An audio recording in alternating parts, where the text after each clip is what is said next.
Prabhupada Bhagavad guitar द्वितीय अध्याय 50 number श्लोक उपरे न्यूयॉर्क रे दिया जाइथिबा 5 एप्रिल 1966 रो प्रवचनटी 26 मिनिट पर्यंत सुनिथिले।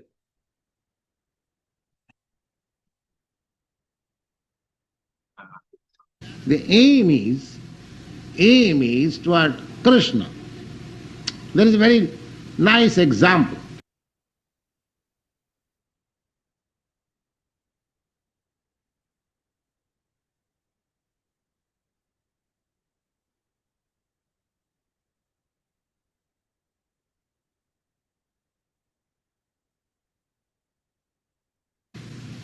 प्रभुपाद बहुत सुंदर उदाहरण देथिले गत क्लास रे हमर पदम सिंघानिया सर किपरि से भगवान करो तिकोटले तांकर समस्ते आ एपरि किपरि ता जीवन रो लक्ष्य एतिकी थाए जे किपरि कृष्ण को प्राप्त करिवे। तो एटा एक बहुत भलो उदाहरण। It is very ordinary, everyone will understand it. यहाँ बहुत साधारण समस्या को बुझी परिवे। Now, suppose a man or woman is in love. एपे धरिने गोटे पुरुष बा गोटे महिला प्रेम अछि। And the man is a third person beyond the husband of the wife. आ ए जो पुरुषटी से होचंती तांको तृतीय लोक जे कि तांको स्वामी को छाड़ी से महिला स्वामी को छाड़ी के जन तृतीय लोक beyond of the woman. Now it is a example given in scriptures that the woman who is fallen in love, the woman or man with other woman, other man, opposite sex, so he may be engaged in so many duties. Right here जो उदाहरण T दिया शास्त्र रू जे जो महिला T एबे भल पाउचंती तो से जो महिला बा पुरुष अन्य काहा सहित जो तांकर भल पाइबा अछि अन्य पुरुष सहित अपोजिट सेक्स सहित तो से माने अनेक अनेक कार्यरत थिबे अनेक अनेक कार्य रे थिबे रथ। But his mind is always to that point when he or she will meet his lover. किंतु तांको मन सब समय रही छै कहा ऊपर ना कि परि भाबरे से तांको प्रेमिका को भेटिबे। With all his duty or her duties during the daytime, she or he always thinks तो तांको निजर समस्त दायित्व कर्तव्य करिवा सहित दिन दिन मान मध्य तो से सब समय भाबु था oh, when that moment will come, when we shall meet together. से समय केतोळे आसीबो जेतोळे आमे मिसिकु पुणी थरे। That means the mind is always there. तामाने मनटा सबु बेले तांको पाखरे रहिछि। The example is said because that when there is ecstasy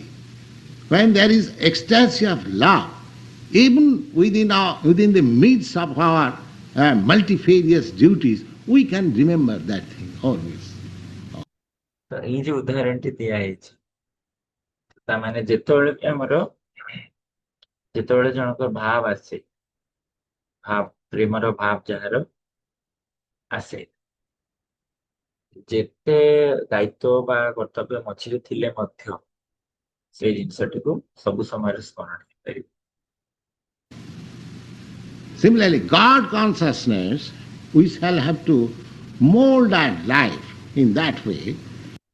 तो सही परि भाबरे भगवत चेतना जे हम जीवन को आपको एई परि गढी देबा खोजे that in the midst of our very grave duties, serious duties, we shall always remember the Supreme. The Supreme. In every step. तो आपको एई परि भाबरे हमर ଦାୟିତ୍ୱ ଗୁଡ଼ିକ ଆମ ଜୀବନକୁ ଆମର ସେଇପରି ଗଢି ନେବାର ଅଛି ଯେ ଯେତେ ଦାୟିତ୍ୱ ମଧ୍ୟରେ ଥିଲେ ମଧ୍ୟ ସବୁ ସମୟରେ କେମିତି ଭଗବାନଙ୍କୁ ସ୍ମରଣ କରିପାରିବା ପ୍ରତ୍ୟେକ ପ୍ରତ୍ୟେକ ପଦକ୍ଷେପରେ। That discrimination, that much love we have to develop. And ତ ଏହିପରି ଭାବରେ ଆମର ପ୍ରେମ ଜାଗୃତ ହେବା ଦରକାର। therefore we require guide how to develop. ତ ସେଥି ନିମିତ୍ତ ଆମର ଜଣେ ଗାଇଡ ପ୍ରୟୋଜନ ରହିଛି କିପରି ଭାବରେ ଏହାକୁ ଆମେ ଏ ପ୍ରେମକୁ କିପରି ଭାବରେ ଉନ୍ନତ କରିବା। How to develop that? We require that. We haven't got to change anything. ତ ଆମର ଏଇଟା ଦରକାର ରହିଛି କିପରି ଏହାକୁ ଆମେ ଉନ୍ନତି କରାଇବା। ଆମକୁ କୌଣସି ଜିନିଷ ବଦଳେଇବାକୁ ପଡିବନି। Let us remain in our position, but at the same time, simultaneously, side by side, let us have spiritual culture. ତ ଆମକୁ ଚେଷ୍ଟା କରିବାକୁ ପଡିବ ଆମ ନିଜ ସ୍ଥିତିରେ ରହି କିନ୍ତୁ ସବୁ ସମୟରେ କିପରି ଭାବରେ ଆମେ ଆଧ୍ୟାତ୍ମିକ ଚେତନାକୁ ବା ଆଧ୍ୟାତ୍ମିକ ସଂସ୍କୃତିକୁ ଗ୍ରହଣ କରିବା। Just like we are holding this class, this is also spiritual culture, Samanam Kirtanam. ଯେମିତି ଏବେ ମଧ୍ୟ ଆମେ ଏଇ କକ୍ଷାଟି କରୁଛେ ତ ଏଇଟା ମଧ୍ୟ ଆଧ୍ୟାତ୍ମିକ ସଂସ୍କୃତି ଶ୍ରବଣମ୍ କୀର୍ତ୍ତନମ୍। With your multifarious duties, you come here and thrice in a week and try to understand. This is also spiritual culture. ତୁମେ ତମର ସମସ୍ତ କାର୍ଯ୍ୟ ଗୁଡିକ କରିବା ସହିତ ଏଠି ଆସୁଛ 3 ଥର ସପ୍ତାହକୁ ଆଉ ବୁଝିବାକୁ ପ୍ରୟାସ କରୁଛ ତ ଏହା ମଧ୍ୟ ଆଧ୍ୟାତ୍ମିକ ସଂସ୍କୃତି। This will not go in vain. This will give you impression. ତ ଏହା କେବେ ହେଲେ ବ୍ୟର୍ଥ ଯିବ ନାହିଁ। ଏହା ନିଶ୍ଚିତ ଭାବେ ଆମକୁ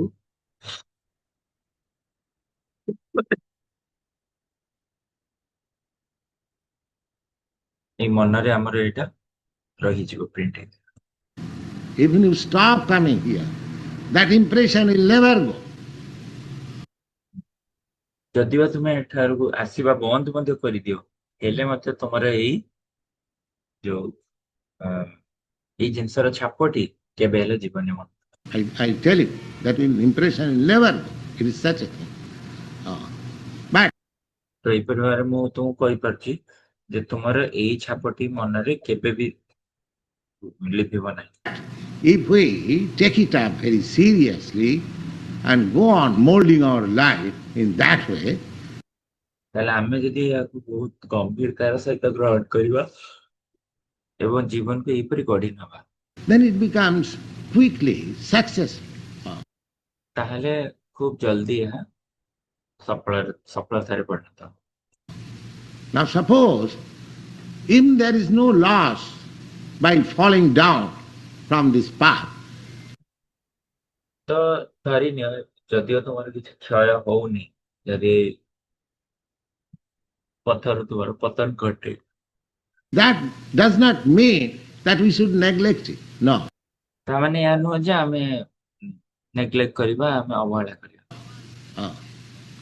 Formerly, and in Medical College of Calcutta, the students who fail in the final examination, ଆଗରୁ ଯେତେବେଳେ ମେଡିକାଲ କଲେଜ କାଲକାଟାର ମେଡିକାଲ କଲେଜରେ କେହି ଯଦି ଶେଷ ପରୀକ୍ଷାରେ କିଏ ଯଦି ଫେଲ କରନ୍ତି they are given some title, LMS, License in Medical and Medicine and Surgery. ତାଙ୍କୁ ଏହିପରି ଏକ ପଦବୀ ମିଳେ licence in medicine and surgery LMS। And those who passed, they were given the title MD or MB, just like that. ଆଉ ଯୋଉମାନେ ଉତ୍ତୀର୍ଣ୍ଣ ହେବେ ତାଙ୍କୁ ଏହି ପଦବୀ ମିଳୁଥିଲା MD ବା MBA। So even by failure, they would get some title and allowed to practice as medical man. ତ ସେମାନେ ହାରିବା ସତ୍ତ୍ୱେ ତାଙ୍କୁ କୌଣସି ନା କୌଣସି ପଦବୀ ମିଳିବ ଏବଂ ସେମାନଙ୍କୁ ଏଇ କଣ ଚାକିରି ଜିନିଷକୁ ଅଭ୍ୟାସ କରିବାକୁ ମୌକା ମିଳିବ। But that does not mean that we may try to fail also. No. କିନ୍ତୁ ତା ମାନେ ଏହା ନୁହଁ ଯେ ଆମେ ଚେଷ୍ଟା କରିବା ଯେ କେମିତି ଆମେ ଫେଲ ହେଇଯିବା। The aim should be to become successful, not to fail. Not to ଆମର ଲକ୍ଷ୍ୟ ରହିବା କଥା କିପରି ଭାବରେ ଆମେ ସଫଳୀକୃତ ହବା, କିପରି ଆମେ ଫେଲ କରିବା ତାହା ବିଫଳ ହବା କିପରି ସେ Even though we are in failure, still there is profit, undoubtedly. But we should not aim to that object. ଯଦିଓ ଜଣେ ବିଫଳ ହେଲେ ମଧ୍ୟ ତାର ସେଥିରେ କୌଣସି ନା କୌଣସି ଲାଭ ନିଶ୍ଚିତ ଭାବେ ରହିଛି, ତା ମାନେ ଏହା ନୁହଁ ଯେ ଆମେ ତାକୁ ଲକ୍ଷ୍ୟ କରିବା। We should be determined that in this very life we must have a spiritual realization perfectly, so that as you'll find in the Bhagavad Gita, କହୁଛନ୍ତି ନିଶ୍ଚିତ ଭାବରେ ଆମେ ଦୃଢ ନିଶ୍ଚିତ ହେଇଯିବା ଦରକାର ଯେ ଆମର ଏଇ ଜୀବନରେ ଯେମିତି ଆମର ଏକ ଏଇ ଆଧ୍ୟାତ୍ମିକ ଜ୍ଞାନ ଜାଗୃତ ହୁଏ, ଯେମିତିକି ଭଗବତ ଗୀତାରେ କୁହାଯାଇଛି तक्तादिहं पुनर्जन्मा नैति मामेति कौन्तेय जन्म कर्म में दिव्यम जो जानाति तत्ततः तक्तादिहं पुनर्जन्मा नैति मामेति कौन्तेय. He Kaunteya, Arjun's another name is Kaunteya because his mother's name is Kunti. ତ ଏଠି କହିଲେ ହେ କୌନ୍ତେୟ ଅର୍ଜୁନ, ତ ଅର୍ଜୁନଙ୍କର ଆଉ ଗୋଟେ ନାଁ ହେଲା କୌନ୍ତେୟ କାରଣ ତାଙ୍କ ମାଙ୍କ ନାଁ କୁନ୍ତି ଥିଲା। Therefore, he is sometimes addressed by Krishna as Kaunteya, the son ସେଥିପାଇଁ କେବେ କେବେ କୃଷ୍ଣ ତାଙ୍କୁ କୌନ୍ତେୟ କହି ସମ୍ବୋଧନ କରିଥାନ୍ତି। of Kunti. କୁନ୍ତିଙ୍କ ପୁତ୍ର ବୋଲି କହି। Kaunteya means the son of Kunti. So, oh my dear son of Kunti,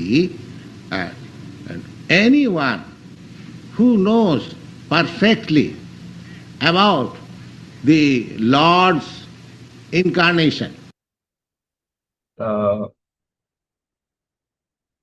କହୁଛନ୍ତି କୃଷ୍ଣ ଯେ ହେ କୁନ୍ତିଙ୍କ ପୁତ୍ର, ଯେ କେହି ବି ଯଦି ବହୁତ ସମ୍ପୂର୍ଣ୍ଣ ଭାବରେ ଭଗବାନଙ୍କର ସବୁ ଅବତାର ମାନଙ୍କ ବିଷୟରେ ଜାଣିଥାଏ, why does he come? What are his activities? କାହିଁକି ଭଗବାନ ଆସିଥାନ୍ତି, କଣ ତାଙ୍କର କାର୍ଯ୍ୟ ଗୁଡିକ, And what is his original constitution, form, etc. The science of God. ସେ କେଉଁ ବସ୍ତୁରେ ତିଆରି, ତାଙ୍କ ରୂପ କେମିତିଆ, ଭଗବାନଙ୍କ ବିଷୟରେ ଏଇ ବିଜ୍ଞାନ। If anyone knows, simply by knowing, a theoretical knowledge, ତ ଯଦି ଏଇ ଯୋଉ ଭଗବତ ବିଜ୍ଞାନ ଯଦି କେବଳ ଜଣେ ଜାଣନ୍ତି, କେବଳ ଜାଣିବା ଦ୍ୱାରା ଏଇ theoretical ଜ୍ଞାନଟି, what is his profit? Simply by knowing. Now, tatta dehang punarjanma naiti. Then, for ତ ଏଇ ଜ୍ଞାନକୁ ଯଦି ସେ କେବଳ ମାତ୍ର ଜାଣିଥାଏ ତାହେଲେ ତାର କଣ ଲାଭ ହବ?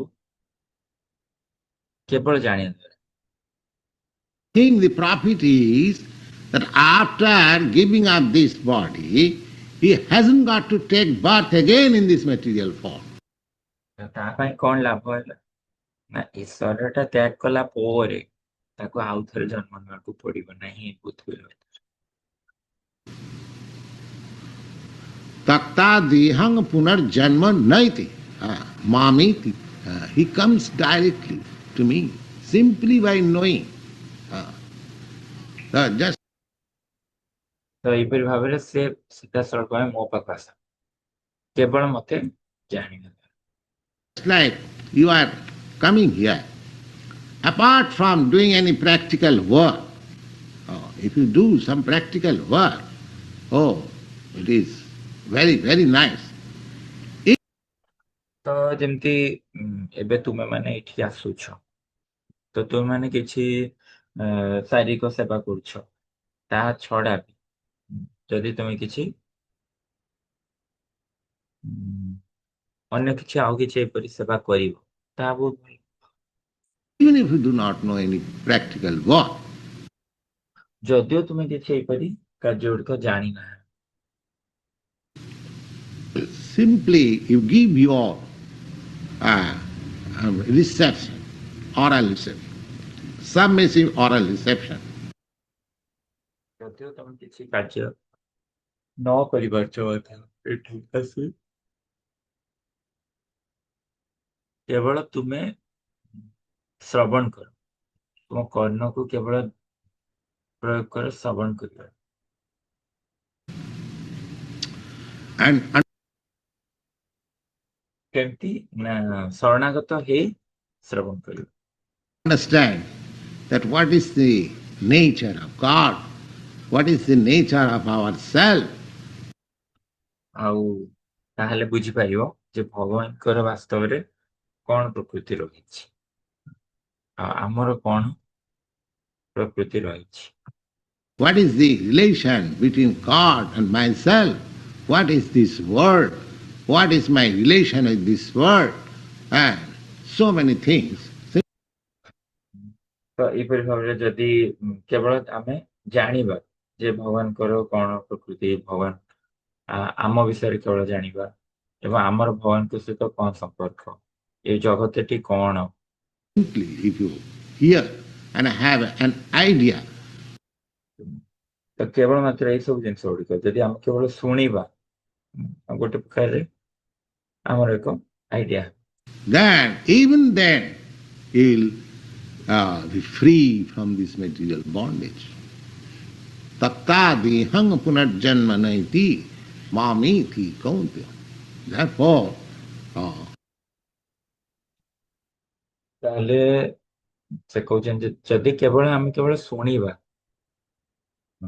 ତାହେଲେ ମଧ୍ୟ ଆମେ ଏଇ ଭୌତିକ ବନ୍ଧନରୁ ମୁକ୍ତ ହେଇଯିବା and as Lord Krishna says that durena jhavaram karma buddhi juga dhananjaya buddhau saranam aniccha kripana phalhetava. Don't be miser. Don't be miser. Miser. ଭଗବାନ କହୁଛନ୍ତି କୃପଣ ହେଉ ନାହିଁ We have already explained in our last meeting what is the miser and what is a Brahmin. The opposite one. ମୁଁ ପୂର୍ବ ଆଲୋଚନାରେ এটা ବୁଝେଇ ସାରିଛି ଯେ କୃପଣ କଣ ଆଉ ବ୍ରାହ୍ମଣ କି What is Brahmin? Miser means this valuable body who does not properly utilize it. ଆଉ ତ ଏ କୃପଣର ବିପରୀତ ଶବ୍ଦ ହେଲା କଣ ନା ବ୍ରାହ୍ମଣ ତ କୃପଣ ମାନେ କଣ ଯିଏକି ଏଇ ମୂଲ୍ୟବାନ ଶରୀରଟିକୁ ଭଲ ଭାବରେ ବ୍ୟବହାର କରୁନାହିଁ Simply they utilize this body for sense gratification. କେବଳ ମାତ୍ର ସେ ଚାହୁଁଛନ୍ତି ଏଟାକୁ ଇନ୍ଦ୍ରିୟ ଉପଭୋଗରେ ରଖିବେ Nothing more. They are kripana. Kripana means miser. ସେଇମାନେ କୃପଣ କୁହାଯାଏ ଲୋଭୀ Miser who does not utilize the asset given to him. କାହା କୁହାଯିବ ନା ଯୋଉ ଜିନିଷଟି ତାକୁ ମିଳିଥିବ ସେଇ ଜିନିଷଟିକୁ ସେ ବ୍ୟବହାର କରନ୍ତି He is a miser. Miser. He is not liberal. One should be liberal. There is a ତ କେବଳ ମାତ୍ର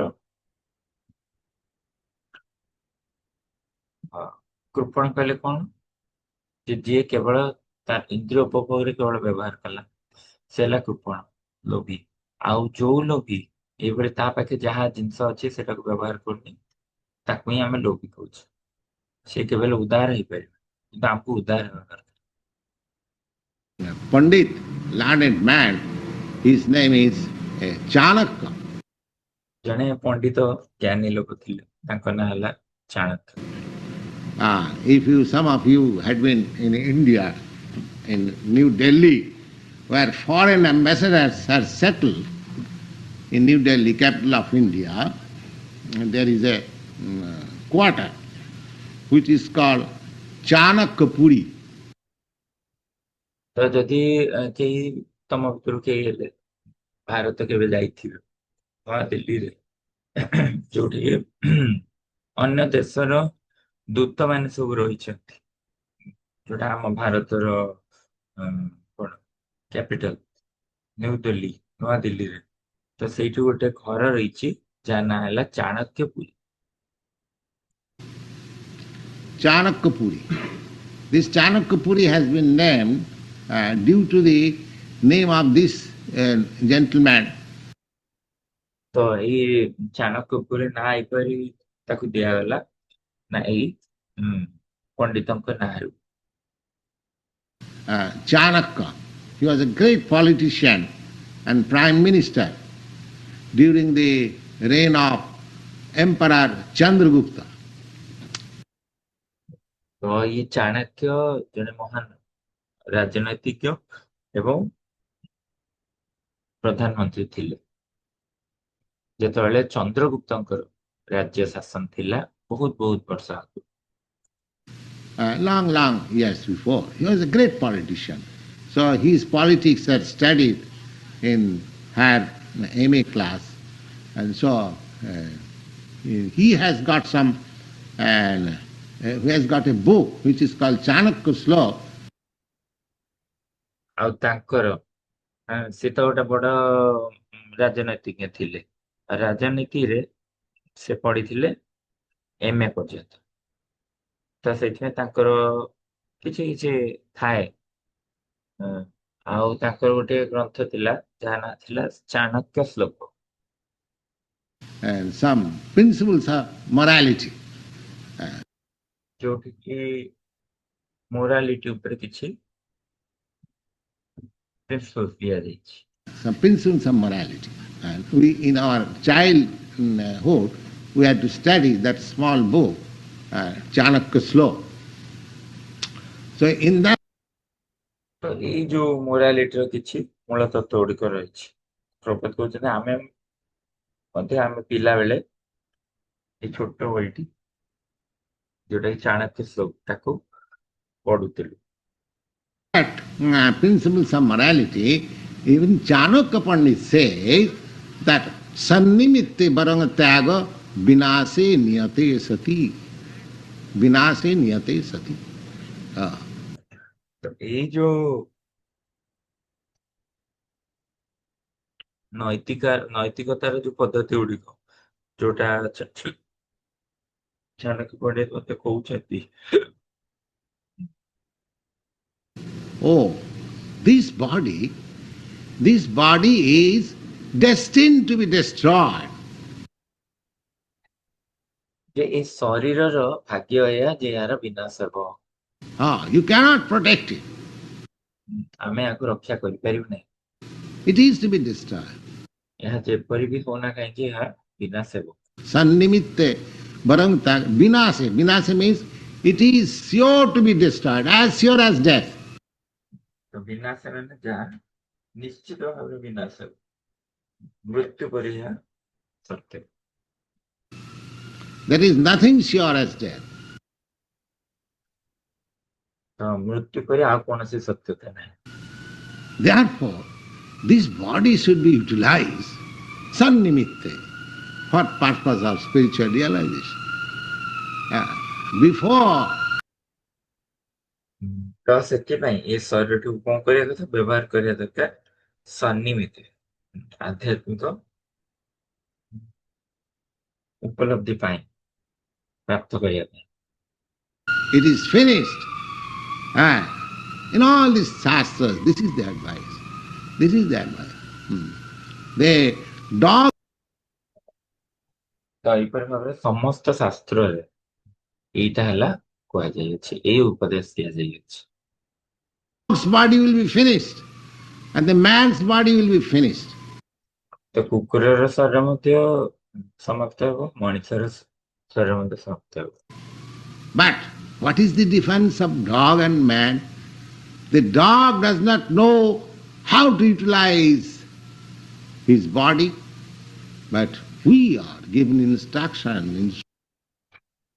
ତ ଏଠି କହୁଛନ୍ତି ଯେ ଯୋଉ କୁକୁରର ଶରୀର ଯୋଉ ତାହା ମଧ୍ୟ ସମାପ୍ତ ହେବ, ମଣିଷର ଶରୀର ମଧ୍ୟ ସମାପ୍ତ ହେବ। ତାହେଲେ କଣ ରହିଲା ଫରକ କୁକୁର ଏବଂ ମଣିଷ ଭିତରେ? So many books of knowledge how to utilize this body. ଯେ କୁକୁର ଜାଣିନାହିଁ ତା ଶରୀରକୁ କିପରି ବ୍ୟବହାର କରିବ, କିନ୍ତୁ ଆମ ପାଖରେ ଏତେ ଗୁଡିଏ ଗ୍ରନ୍ଥ ରହିଛି କିପରି ଭାବରେ ଆମେ ସେଥିରେ ଉପଦେଶ ରହିଛି କିପରି ଭାବରେ ଆମେ ଆମ ଶରୀରକୁ ବ୍ୟବହାର କରିପାରିବା, ଲାଭ ନେଇପାରିବା ତାର। So Chanakya Pandit says that sannimitta barang tyaga. You have to give up this body. Why don't you give it up for the highest cause? ତ ଚାଣକ୍ୟ ପଣ୍ଡିତ କହୁଛନ୍ତି ସେଥିପାଇଁ ସନ୍ନିମିତ୍ତେ ପରମ ତ୍ୟାଗ। ସେ କହୁଛନ୍ତି ଯାହା ହେଲେ ବି ତୁମକୁ ଏ ଶରୀରକୁ ତ ତ୍ୟାଗ କରିବାକୁ ହିଁ ପଡିବ, ତାହେଲେ ତୁମେ ଆକୁ ଏକ ଉନ୍ନତ କାରଣ ପାଇଁ କାହିଁକି ତ୍ୟାଗ କରୁନ? Highest cause. This is the highest cause. Spiritual reality. Somebody is offering. ତ ଏହିପରି ଭାବରେ ଏହା ଏକ ମହତ୍ ଉଦ୍ଦେଶ୍ୟ ହେବ। ତ ସେଥିପାଇଁ ଏ ଆଧ୍ୟାତ୍ମିକ ଚେତନା ହେଲା ସବୁଠାରୁ ମହତ୍ ଉଦ୍ଦେଶ୍ୟ। Body for country's cause. ଆଉ କେହି କେହି ତାଙ୍କ ଶରୀରକୁ ଉତ୍ସର୍ଗ କରିଥାନ୍ତି ଦେଶ ନିମିତ୍ତ, Somebody is offering body for the society's cause. ଆଉ କେହି କେହି ନିଜ ଶରୀରକୁ ସମାଜ ପାଇଁ ଦେଇଥାନ୍ତି, Or somebody is offering body for theft case or some murdering case. ଆଉ ନହେଲେ କେହି କେହି ତାଙ୍କ ଶରୀରକୁ ଅର୍ପଣ କରିପାରିଥାନ୍ତି କୌଣସି ଚୋରି ବା ଡକାୟତି ପାଇଁ। And everyone has to offer his body at the end. ତ ସମସ୍ତଙ୍କୁ ନିଜ ଶରୀରକୁ ନିଶ୍ଚିତ ଭାବରେ ପ୍ରଦାନ କରିବାକୁ ପଡିବ।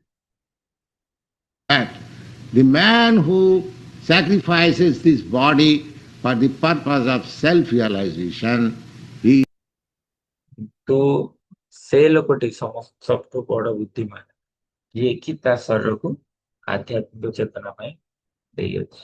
is the most intelligent man.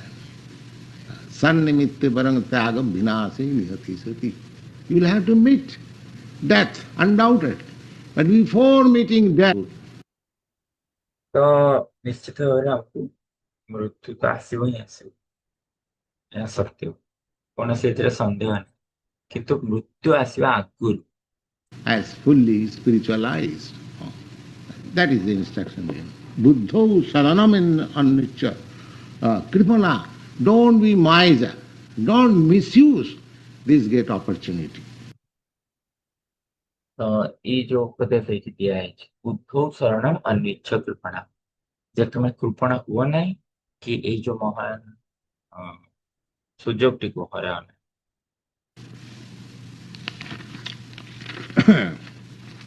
बुद्धि युक्तो जहातिह उभे सुकृता दुष्कृते तस्मात् योगाय जुज्जस्व योग कर्मसु कौशलम।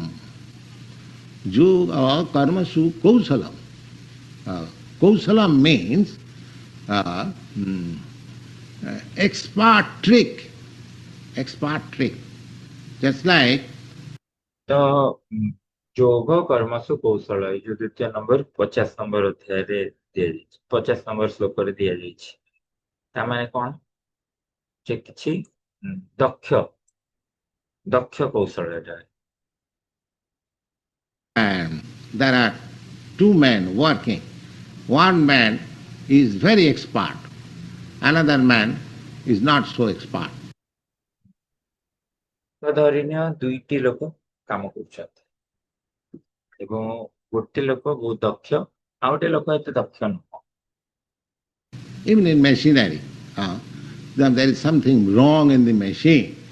The man who is not very expert, he is trying whole day, night, how to adjust it. But the expert comes. ତ କୌଣସି ଜଣେ ଏକ୍ସପର୍ଟ ଆଉ ଜଣେ ଦକ୍ଷ ଆଉ ଜଣେ ଦକ୍ଷ ନୁହଁ। ତ ଯେତେବେଳେ ଗୋଟେ କୌଣସି ଯନ୍ତ୍ରରେ କିଛି ଭୁଲ ହେଇଯାଏ, ଯନ୍ତ୍ରରେ କିଛି ଭୁଲ ଆସିଲା, ତ ଯୋଉ ଲୋକଟି ଦକ୍ଷ ନୁହଁ ସେ ସାରା ଦିନ ତାକୁ ପ୍ରୟାସ କରିଦଉଛି କିପରି ଭାବରେ ଏଟାକୁ ସୁଧାରାଯିବ।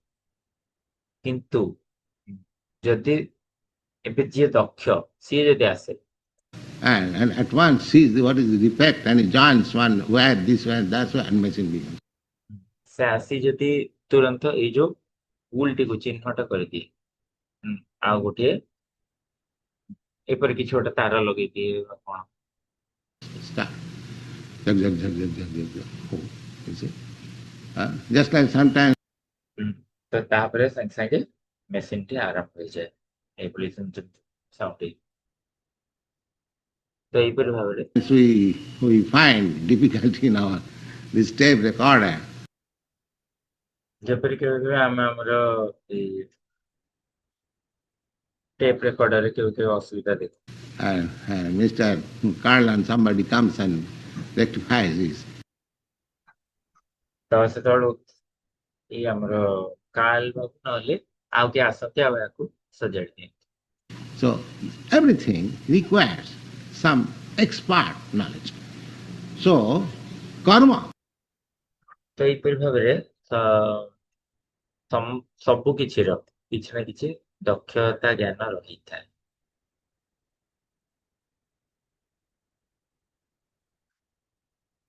Karma means what? We have to work. ତ ଏଇପରି ଭାବରେ କର୍ମ କର୍ମ କହିଲେ ଆମକୁ କର୍ମ କରିବାକୁ ପଡିବ। Without working, even this body and soul cannot go. It is କାର୍ଯ୍ୟ ନ କରିବା ଦ୍ୱାରା ଆମର କେବେ ହେଲେ ଆମ ଶରୀର ଚାଲିପାରିବ ନାହିଁ, ଆତ୍ମା ଶରୀର ଆମର ଏକାଠି ହିଁ ରହିପାରିବ। a very misconception that for one who is for spiritual realization, he hasn't got to work. No, ଏଇଭଳି ଗୋଟେ ଭୁଲ ବୁଝାମଣା ରହି ଆସିଛି, ଆଧ୍ୟାତ୍ମିକ ଉପଲବ୍ଧି ପାଇଁ ତାକୁ କାର୍ଯ୍ୟ କରିବାକୁ ପଡିବନି, he has got to work more. ନା ତାକୁ ଅଧିକ କାର୍ଯ୍ୟ କରିବାକୁ ପଡିବ। Persons who are not for spiritual realization, they may be engaged in work for 8 hours only. ଯୋଉମାନେ ଆଧ୍ୟାତ୍ମିକ ଚେତନାଶୀଳ ନୁହଁ ତାଙ୍କୁ ହୁଏତ 8 ଘଣ୍ଟା କେବଳ କାର୍ଯ୍ୟ କରିବାକୁ ପଡିବ। But those who are engaged for spiritual realization, they are engaged 24 hours. କିନ୍ତୁ ଯୋଉମାନେ ଆଧ୍ୟାତ୍ମିକ ଦିଗରେ ଆସିଲେଣି, ନିୟୋଜିତ ହେଉଛନ୍ତି, ତ ତାଙ୍କୁ 24 ଘଣ୍ଟା ନିୟୋଜିତ ରହିବାକୁ ପଡିବ କାର୍ଯ୍ୟରେ। 24 hours. That is the difference. And ତ ଏଇପରି ଏଇଟା ହେଲା ଫରକ ରହିଛି। that difference is, you will find that on the material platform, on the bodily conception of life, if you work for 8 hours only, you will feel fatigued. ତ ଧରିନିଅ ଯଦି ତୁମେ ଭୌତିକ ସ୍ତରରେ କାର୍ଯ୍ୟ କର, ଶରୀର ସ୍ତରରେ କାର୍ଯ୍ୟ କର, ତାହେଲେ ତୁମେ 8 ଘଣ୍ଟା କାର୍ଯ୍ୟ କଲେ ମଧ୍ୟ ତୁମେ 8 ଘଣ୍ଟା କାର୍ଯ୍ୟ କଲା ପରେ ତୁମେ ଥକିଯିବ। କିନ୍ତୁ Spiritual purpose, if you work more than 24 hours, unfortunately you haven't got more than 24 hours at your disposal. ତ କିନ୍ତୁ ଆଧ୍ୟାତ୍ମିକ ଦିଗରୁ, ଆଧ୍ୟାତ୍ମିକ କାରଣରେ ଯଦି ତୁମେ 24 ଘଣ୍ଟାରୁ ଅଧିକ ମଧ୍ୟ କାର୍ଯ୍ୟ କର, ଦୁର୍ଭାଗ୍ୟବଶତଃ ଦିନରେ 24 ଘଣ୍ଟାରୁ ଅଧିକ ଆମ ପାଖେ ନଥାଏ, Still you won't feel fatigue. ହେଲେ ମଧ୍ୟ ତୁମେ ଥକିବ ନାହିଁ। I tell you, this is my practical experience. ମୋର ଏଇଟା ଉପରେ ମୋର ସମ୍ପୂର୍ଣ୍ଣ ଇଏ ରହିଛି, ଏକ୍ସପିରିଏନ୍ସ ରହିଛି। This is my practical experience. ଏଇଟା ମୋର ପ୍ରାକ୍ଟିକାଲ ମୋର ଏକ୍ସପିରିଏନ୍ସ ରହିଛି। And I am here always working. Something reading or writing, something reading or writing. ତ ମୁଁ ଏଇଠି ଅଛି ଏବେ ସବୁ ସମୟରେ କାର୍ଯ୍ୟ କରୁଛି କିଛି ନା କିଛି ପଢୁଛି ନହେଲେ ଲେଖୁଛି 24 hours. ତ ଏହିପରି ଭାବରେ 24 ଘଣ୍ଟା Simply when I feel hungry, I take some food. କେବଳ ମୁଁ ଯେତେବେଳେ କ୍ଷୁଧା ପାଏ ତାହେଲେ ମୁଁ କିଛି ଖାଦ୍ୟ ଗ୍ରହଣ କରେ And simply when I feel asleep, I go to bed. ଆଉ କେବଳ ଯେତେବେଳେ ମତେ କିଛି ନିଦ ଆସେ ସେତେବେଳେ ମୁଁ ବିଛଣାକୁ ଯାଏ Otherwise, always I don't feel fatigue. ନହେଲେ ସବୁ ସମୟରେ କେବେ ହେଲେ ମଧ୍ୟ ମୁଁ ଥକେ ନାହିଁ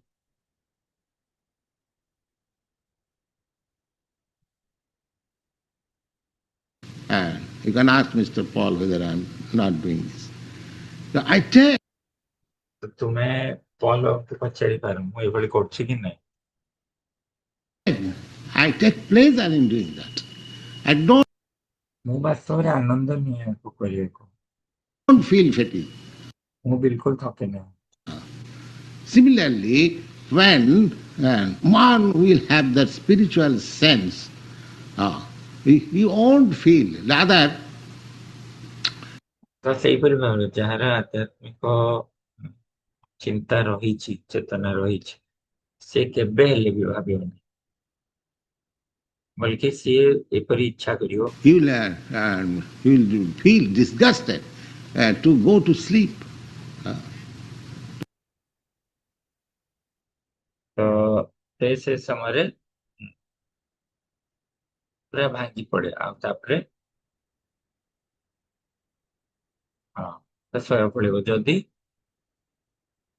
ପ୍ରଭାତ କହୁଛନ୍ତି ଆଧ୍ୟାତ୍ମିକ ଚେତନା ବାଲା ଲୋକ କେବେ ଥକିବେ ନାହିଁ Go to sleep. No, sleep has come just to disturb him. See, he ତ ଏହିପରି ଭାବରେ ସେ ନିଦ୍ରା ଗ୍ରସ୍ତ ହବ ତ ନିଦ୍ରାଗ୍ରସ୍ତ ହେଲେ କଣ ଏହା ଆମକୁ ହଇରାଣ କରୁଛି କି wants to lessen the time of sleeping. Then now, as we pray, Bande Rupa, ତ ସେ ଭାବିବ ଯେ ଏଇ ନିଦ୍ରାଟି ମତେ ଅସୁବିଧାରେ ପକଉଛି ଯେ ଆଧ୍ୟାତ୍ମିକ ଦିଗରେ ଉନ୍ନତି କରିବ ସେ ଭାବିବ ନିଦ୍ରାଟି ଅସୁବିଧାରେ ପକଉଛି କାରଣ ସେ ତାର ନିଦ୍ରାକୁ କମେଇବାକୁ ଚାହୁଁଛି ତ ପ୍ରଭାତ କହୁଛି ଆମେ ଯେମିତି ପ୍ରାର୍ଥନା କରୁ Sanatano Raghujigo, Sri Jiva Gopalako. These 6 Goswamis, they were deputed by Lord Chaitanya to discuss this science. They have written immense literature. ତ ଏଇ ଯୋଉ 6ଟି ଗୋସ୍ୱାମୀ ମାନେ ଚୈତନ୍ୟ ମହାପ୍ରଭୁଙ୍କ ଦ୍ଵାରା ଦାୟିତ୍ୱ ଦିଆଯାଇଅଛନ୍ତି ଏଇ ବିଜ୍ଞାନକୁ ଆଲୋଚନା କରିବା About it, you see. So, you will be surprised that ତ ସେମାନେ ଅନେକ ଅନେକ ଗ୍ରନ୍ଥ ରଚନା କରିଛନ୍ତି ତୁମେ ଆଶ୍ଚର୍ଯ୍ୟ ହବ ଯେ they were sleeping only for 1.5 hour daily. ସେମାନେ କେବଳ ମାତ୍ର ଦିନକୁ 1.5 ଘଣ୍ଟା ଶୋଉଥିଲେ Not more than that. ତାଠାରୁ ଅଧିକ That also sometimes they forego. You see. There's so much ଆଉ ତାହା ମଧ୍ୟ ବେଳେ ବେଳେ ତାଙ୍କର ତ୍ୟାଗ କରିଦିଅନ୍ତି କାରଣ ସେମାନେ ଏତେ ବ୍ୟସ୍ତ ରହୁଥିଲେ ଆଧ୍ୟାତ୍ମିକ କାର୍ଯ୍ୟରେ busy in spiritual activities. Krishna Kirtana Gana Nartana. So spiritual life is so sublime and so invigorating that ତ ଏହିପରି ଭାବରେ ଆଧ୍ୟାତ୍ମିକ ଜୀବନ ଏତେ କଣ ଆନନ୍ଦଦାୟକ you won't feel fatigued. ଯେ କେବେ ହେଲେ ତୁମେ ଆଉ ଥକିବ ନାହିଁ Once you have to be engaged. And as you are engaged actually in spiritual life, you won't feel fatigued. ତୁମକୁ କେବଳ ନିଜକୁ ନିୟୋଜିତ କରିବାକୁ ପଡିବ ଆଧ୍ୟାତ୍ମିକ ଜୀବନରେ ଆଉ ଯେତେବେଳେ ତୁମେ ଆଧ୍ୟାତ୍ମିକ ଜୀବନ ନିୟୋଜିତ ହେଇଗଲ ତୁମେ ଆଉ କେବେ ହେଲେ ଥକିବ ନାହିଁ You will be fearless. And your life will be always blissful. ତୁମେ ସମ୍ପୂର୍ଣ୍ଣ ଭୟରୁ ମୁକ୍ତ ହେଇଯିବ ଆଉ ତୁମର ଜୀବନ ସୁଖମୟ ହେଇଯିବ These are the symptoms. ଏଇଗୁଡ଼ିକ ହେଲା ଲକ୍ଷଣ The yoga karmasu kausalam. ଯୋଗ କର୍ମ କୌଶଳ ଏଗୁଡ଼ିକ ହେଲା ଲକ୍ଷଣ ତାପରେ ଆମେ ଏଠାରୁ ପରବର୍ତ୍ତୀ କ୍ଲାସରେ ହରେ କୃଷ୍ଣ। ଆଜି ଆମେ ଯାହା ଯାହା ଶୁଣିଲେ କଣ କଣ କିଏ ପଏଣ୍ଟ ସେୟାର କରିବେ?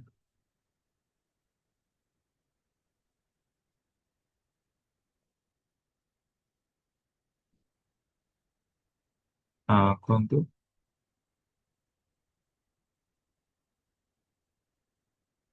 କୁହନ୍ତୁ हरे ଅନୁ। कृष्ण प्रभु जी सब प्रभु जी चैतन्य महाप्रभु सॉरी चाणक्य लोक विषय कହୁଥିଲେ। ହଁ, କଣ କହୁଛୁ? ଆଜ୍ଞା ପ୍ରଭୁ जी। ହଁ, ଚାଣକ୍ୟ ଶ୍ଲୋକ ବିଷୟରେ କହୁଥିଲେ ଯେ ତାଙ୍କର ଗୋଟେ ବହି ଲେଖିଛନ୍ତି ପ୍ରିନ୍ସିପାଲ ଅଫ ମୋରାଲିଟିରେ। ଏନିହାଉ ଆମର ବଡି ଯେମିତି ହେଲେ ବି ଡେଷ୍ଟ୍ରୟ ହବ। ସେ ଆମେ ଯେ କୌଣସି ପ୍ରକାର ବି ସଜା ପାଇଥାଉ ଯାହାର ବି ଯେକୌଣସି ପ୍ରକାର ଶରୀର ମାନେ ପଶୁ ହୁଅନ୍ତୁ ବା ମଣିଷ ହୁଅନ୍ତୁ ଆମ ସମସ୍ତଙ୍କ ଶରୀର ଧୀରେ ଧୀରେ ନଷ୍ଟ ହବ। କିନ୍ତୁ ଡିଫରେନ୍ସ ଏଇଆ ଯେ ଜଣେ ପଶୁ ଜାଣିପାରିବନି ଯେ ତାର ଡେଥ୍ କେତେବେଳେ ଆସିବ, କିନ୍ତୁ ମନୁଷ୍ୟ ଜାଣିପାରିବ। ସେ ମଣିଷ ଜୀବନକୁ କାର୍ଯ୍ୟକାରୀ କରିପାରିବ, ମାନେ ୟୁଟିଲାଇଜ କରିପାରିବ ଆଧ୍ୟାତ୍ମିକ ଉପଲବ୍ଧିରେ। ନିମିତ୍ତେ କଣ ଗୋଟେ କହିଲେ ପରମ ଆଜ୍ଞା ତାର ନିୟତ ସ୍ଥିତି ନିୟତ ସ୍ଥିତି ତ ତାର ବ୍ୟବହାର କରିପାରିବ। କୁକୁର ତା ଦେହରେ ବି ତାର ବି ଦେହ ଅଛି, ମୃତ୍ୟୁବରଣ କରିବ। ମଣିଷ ମଧ୍ୟ ମୃତ୍ୟୁବରଣ କରିବ। କିନ୍ତୁ ଚାଣକ୍ୟ କହିଲେ ଯେ ମଣିଷ ତାକୁ ଆଧ୍ୟାତ୍ମିକତାରେ ଲଗେଇ ପାରିବ, ସେ ଲଗେଇ ପାରିବ। ହଉ, ସୁହାନୀ ମାତାଜୀ। हरे कृष्ण प्रभु जी सादर प्रणाम। प्रभु जी ଏଠି ଶ୍ରୀଲ ପ୍ରଭୁପାଦ କହୁଛନ୍ତି କି ସମସ୍ତେ ଏକ୍ସପର୍ଟ ନଲେଜ ଦରକାର କରୁଛନ୍ତି କୌଣସି ବି କାମ କରିବା ପାଇଁ। କି ସେ ଗୋଟେ ଏକ୍ସାମ୍ପଲ ଦେଲେ କି ଯେମିତି ଜଣେ ମେସିନ ଗୋଟେ ଖରାପ ହେଇଯାଇଛି ଆଉ ମେସିନ ଟାକୁ ଯୋଉ ଲୋକଟା ଜାଣିନଥିବ ସେ ତାକୁ ପୁରା ଗୋଟେ ଦିନ ନେଇଯିବ, କିନ୍ତୁ ଯୋଉ ଲୋକଟା ଜାଣିଥିବ ସେ କିଛି ବି ଗୋଟେ ୱେର କୁ ଫିକ୍ସ କରିଦବ ଆଉ ମେସିନ ଟା ଚାଲିବାକୁ ଲାଗିବ। ସେଥିପାଇଁ ସମସ୍ତଙ୍କୁ ସବୁ ଜିନିଷରେ ଦକ୍ଷ ହବା ପାଇଁ ଜରୁରୀ। ହରେ କୃଷ୍ଣ ପ୍ରଭୁ जी सादर प्रणाम। ପ୍ରଭାତ କହୁଥିଲେ ଯେ ସମସ୍ତଙ୍କୁ ଦକ୍ଷତାରେ ଜ୍ଞାନ ଦରକାର, ନହେଲେ ସେ ଯେମିତି ମେସିନ ସଜାଡି ପାରିବନି, ସେ କରିପାରିବନି। ଓକେ, ଠିକ ଅଛି। ସଚ୍ଚିଦାନନ୍ଦ ପ୍ରଭୁ, ସଚ୍ଚିଦାନନ୍ଦ ପ୍ରଭୁ। ହରେ କୃଷ୍ଣ ପ୍ରଭୁ ଜୀ ଧନ୍ୟ ପ୍ରଣାମ। ହଁ ପ୍ରଭୁ ସେ ପ୍ରଭୁ। ଚାଣକ୍ୟ ଶ୍ଲୋକ ପରେ ସେ ଗୋଟେ ଚାଣକ୍ୟ ପଣ୍ଡିତ ଯୋଉ କହିଛନ୍ତି ଯୋଉଟା ସନ୍ନିମିତେ ବରମ ତ୍ୟାଗରେ, ସେ ଗୋଟେ ଜିନିଷ କହିଲେ ହଁ ଯେ କିଛି ଲୋକ ମାନେ ଅଲଗା ଅଲଗା କାର୍ଯ୍ୟରେ ସେମାନେ ରତ ରୁହନ୍ତି, ଯେମିତି କି ଆଧ୍ୟାତ୍ମିକ ଚେତନା କାର୍ଯ୍ୟରେ ରୁହନ୍ତି, କିମ୍ବା କିଏ ସମାଜ ପାଇଁ ସେବା ପାଇଁ ରହେ, କିଏ ଚୋରି ଡକାୟତି କରିବେ, କିଏ ତ ଅଲଗା ଅଲଗା ସବୁ କାର୍ଯ୍ୟରେ ରହୁଛନ୍ତି। କିନ୍ତୁ ଯିଏ ଆଧ୍ୟାତ୍ମିକ ଚେତନାରେ ରହିକି କାର୍ଯ୍ୟ କରୁଛି ସେ ହଉଛି ମୋଷ୍ଟ ଇଣ୍ଟେଲିଜେଣ୍ଟ ପର୍ସନ। ଆଉ ସେଇ ଯୋଉ କୃପଣ ଜିନିଷଟା ନେଇକି ସେ କହିଲେ ସେଥିପାଇଁ ତମେ କୃପଣ ହୁଅ ନାହିଁ, ଏ ଶରୀରକୁ ଠିକ ଜାଗାରେ ବ୍ୟବହାର କରିବା ପାଇଁ ସେଇଟା ସିଏ କହିଲେ। ହରେ କୃଷ୍ଣ ପ୍ରଭୁ। ଧନ୍ୟବାଦ। କୃପଣ ମାନେ ଠିକ ଜାଗାରେ ବ୍ୟବହାର କର। ହଁ, ତ କୃପଣ ମାନେ କଣ ବୁଝେଇଲେ? କୃପଣ ମାନେ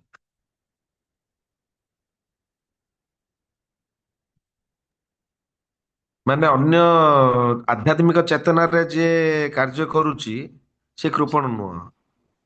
କିନ୍ତୁ କୃପଣ ମାନେ କଣ? ବ୍ରାହ୍ମଣର ଅପୋଜିଟ କେମିତି ହେଲା?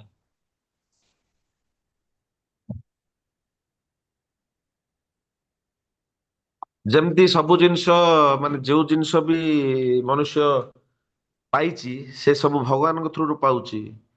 କିନ୍ତୁ ଯଦି ସେଇ ସବୁ ଜିନିଷ ଯଦି ଭଗବାନଙ୍କ କାର୍ଯ୍ୟରେ ଲଗେଇଲା ତାହେଲେ ସେ କୃପଣ ନାହିଁ। କିନ୍ତୁ ନିଜର ଇନ୍ଦ୍ରିୟ ତୃପ୍ତିରେ ଯିଏ ଲଗେଇଲା ସିଏ ହଉଛି କୃପଣ। ପ୍ରଭୁପାଦ କହିଲେ ଯେ ଯାହା ପାଖରେ ଗୋଟେ ଜିନିଷ ଅଛି କିନ୍ତୁ ସେ ବ୍ୟବହାର କରୁନି, ସିଏ ହେଲା କୃପଣ। ଆଚ୍ଛା। ଏ ଶରୀରଟା ଅଛି ଆମର, କିନ୍ତୁ ଆମେ ବ୍ୟବହାର କରିବାନି ଯଦି ଆଧ୍ୟାତ୍ମିକ ଦିଗରେ, ସେ ହେଲା କୃପଣ। ଆମେ ସେଠି ଓକେ। ଠିକ ଅଛି। ଆନନ୍ଦ ସୁନ୍ଦରୀ ମତେ ଯାହା କଣ କହିବି। ଆଜ୍ଞା ପ୍ରଭୁଜୀ। ହୁଁ, ସବ ଲାଷ୍ଟରେ ଯୋଉ କହିଲେ ଆମେ କେମିତି ନିଜର ନିଦ୍ରା ଉପରେ କଣ୍ଟ୍ରୋଲ କରିବା। ହୁଁ। ଯଦି ଆମେ ଆ 8 ଘଣ୍ଟା ପରିଶ୍ରମ କରିବା କଥା ଯୋଉ କହୁଥିଲେ ପ୍ରପାତ, କଣ 8 ଘଣ୍ଟା କହୁଥିଲି? ପରିଶ୍ରମ କଲା ପରେ ବି ଆମେ ଯୋଉ ଆମେ ଭାବୁଛୁ କି 8 ଘଣ୍ଟା ପରିଶ୍ରମ କରିଦେଲା ପରେ ଆମ ବଡି ଟାୟାର୍ଡ ହେଇଯାଉଛି, କିନ୍ତୁ ଯଦି ସ୍ପିରିଚୁଆଲ ଆକ୍ଟିଭିଟିଜ ଆମେ ହୋଲ ଡେ ବି କରୁଛେ ତାହେଲେ ବି ଆମେ ସେଇ ଟାୟାର୍ଡନେସ୍ କୁ ଫିଲ୍ କରିପାରୁନେ। ପ୍ରପାତ ନିଜ ବିଷୟରେ କହୁଛନ୍ତି ଯେ ହୁଁ, ସେ ଯେତେବେଳେ ତାଙ୍କୁ ଭୋକ ଲାଗୁଛି ସେତେବେଳେ ସେ ଖାଉଛନ୍ତି, ଯେତେବେଳେ ନିଦ୍ରା ଆସୁଛି ସେତେବେଳେ ସେ ଶୋଉଛନ୍ତି।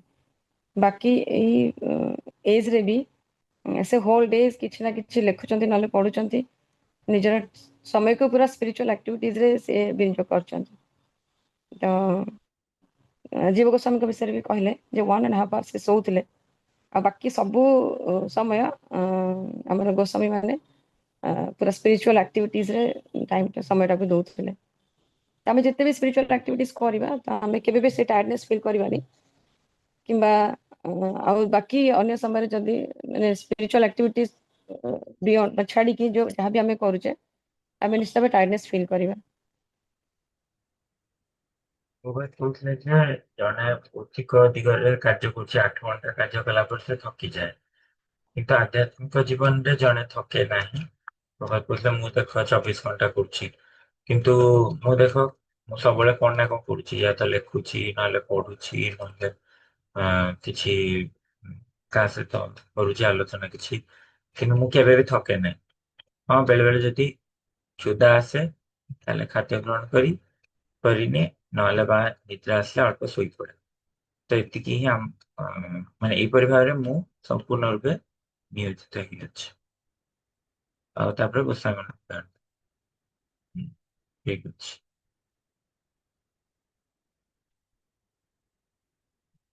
ଆଉ କହିବି କଣ? କଣ? ଆଉ ଜଣେ କିଏ ଅଛନ୍ତି ହାତ ଟିକେ କଣ?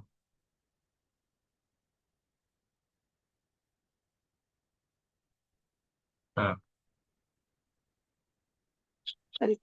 ସାଧାରଣ ଆଉ କହିଲେ ଯେ ଯଦି ଆମେ କନସିୟସନେସରେ ରହିବା ସବୁବେଳେ, ତାହେଲେ ଆମକୁ ଭୟ କେବେ ବି ହେବ ନାହିଁ। ଭୟରୁ ଆମେ ଦୂରେଇକି ସବୁବେଳେ ରହିବା, ଭୟ ଆମ ପାଖକୁ ଆସିବ କେବେ।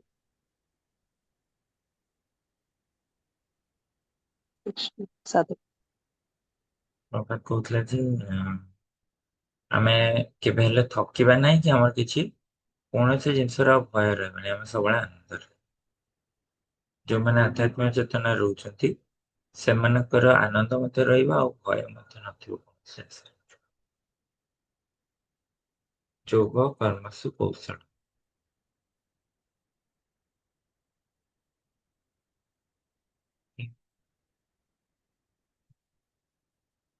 ଦଶ ପଏଣ୍ଟ ହେଲା ଆମର।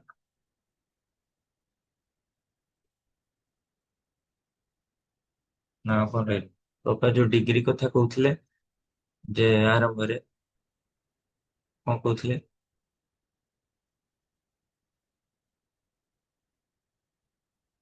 ମନେ ଅଛି କୋଉ ଡିଗ୍ରୀ କଥା ଗୋଟେ କହୁଥିଲେ? ଡକ୍ଟର ମାନେ ଯଦି ଫେଲ ହେଇଯାନ୍ତି ତାହେଲେ ତାଙ୍କୁ ଆଗରୁ ଗୋଟେ ଫାର୍ମାସି ଡିଗ୍ରୀ ଦେଇ ଦଉଥିଲେ, ତ ସେ ଯାହାହେଲେ ବି ଅଭ୍ୟାସ କରିପାରିବ, କିନ୍ତୁ ତାକୁ ଡିଗ୍ରୀ ମିଳୁଥିଲା। ତାମାନେ ଏହା ନୁହଁ ଯେ ଆମେ ପ୍ରୟାସ କରିବା। ତ ପ୍ରଭାତ କହିଲେ ଯେ ଆମେ ପ୍ରୟାସ କରିବାନି, ଏମିତି ନୁହଁ, ପ୍ରୟାସ କରିବା ଦରକାର।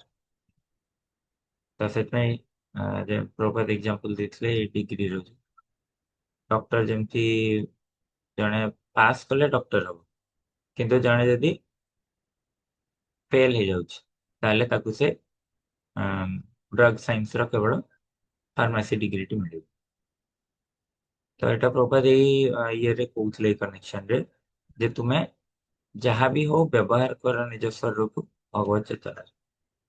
ଫେଲ ହେବ ବୋଲି ଭାବିକି ଆଉ ବ୍ୟବହାର କରିବା ଯେ ତୁମେ ଫେଲ ହେଇଯିବ ବୋଲି ଭାବିକି ଆଉ କରିବି ନାହିଁ, ମୁଁ ତ ଫେଲ ହେଇଯିବି ଆଉ କରିପାରିବିନି, ସେମିତି ଭାବିକି ରହିଲେ ହବନି।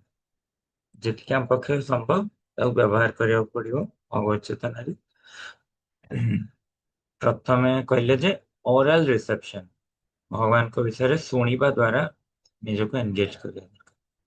ଭଗବାନଙ୍କ ବିଷୟରେ ଯେତେବେଳେ ଶୁଣିବା ताहले धीरे धीरे से चेतना रे प्रभुपाद श्रवण उदाहरण दवाई कहते फेल हेले जन को डिग्री मिल कि तुम फेल हाँपाई प्रयास कर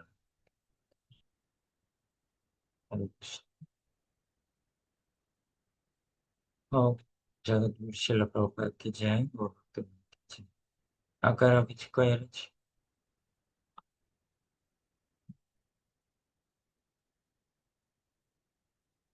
ओके जय अनंत कोटि वैष्णव की जय अच्छा तो सब पसंद हरे कृष्ण प्रभु। प्रभु जी हरे कृष्ण